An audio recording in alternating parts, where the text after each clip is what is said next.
And let me thank Mimi not only for hosting this event today, and boy, what a turnout, but for the years and years of work she has put into progressive politics. Mimi, thank you very much.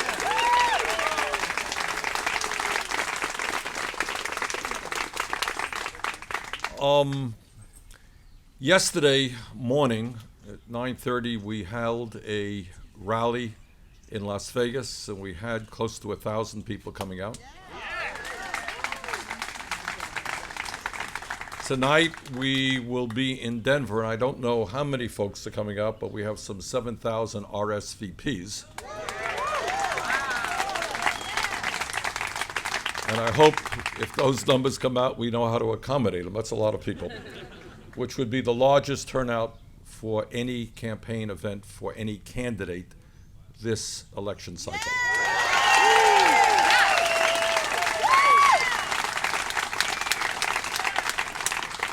So I think what is going on is this campaign is catching fire for a simple reason.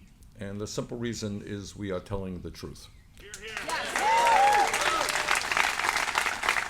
And I think that that is what the American people want to hear. And the truth may not be necessarily pleasant, but we can't go forward unless we have the courage to take a hard look at where we are today.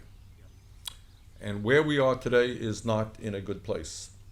As many of you know, we are looking at grotesque and immoral, and I use that word often, levels of income and wealth inequality. And we got to bring that out on the table because it impacts every other aspect of our lives. Nobody can tell me that a situation in which one-tenth of 1% now own 22% of the wealth in America, which is almost as much as the bottom 90% own. Does anyone think that that comes anywhere close to being where the United States of America should be? And no one can tell me that in an economy today in which 99% of all new income goes to the top 1% is anything like the economy we want to see. And the reality, the questions that we have to ask ourselves, pretty simple questions. All of you know that in recent years, there has been an explosion in technology and worker productivity, right? Every worker today is producing more than he or she did years ago. How does it happen then that people are working longer hours for lower wages? Who made those decisions that we give people the tools to produce more and yet they earn less? And one of the points that I've been making, one of the fun things about running for president is you can raise issues that no one else has talked about. That's a lot of fun to do. So it's like what happens when people's incomes go down, and median family income in America has gone down by about $5,000 since 1999. What happens is that people are forced to work longer and longer hours. All of you remember when we were in school, we read these textbooks, and there were pictures in the textbooks of workers out on the streets demonstrating in early 1900s. What were they demonstrating for? Remember? They were demonstrating for a 40-hour work, 8-hour day. And what the unions were saying is they say, our people are human beings. They're not beasts of burden. They want time off for leisure. They want time off to spend with their family. They want to get more education. That was 100 years ago. And today, here are the facts. 85% of working men are working longer than 40 hours a week. 65% of working women are working longer than 40 hours a week.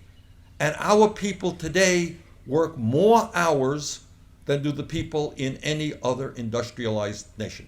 Japanese work very, very hard. We work a lot more hours than they do. And let me tell you what the result is, because I go all over the country. We have an exhausted people. Our people are tired. They're stressed out. I will never forget, in Burlington, Vermont, going to a grocery store, and I came out and there was a woman there. I said, Bernie, I just want to mention something to you.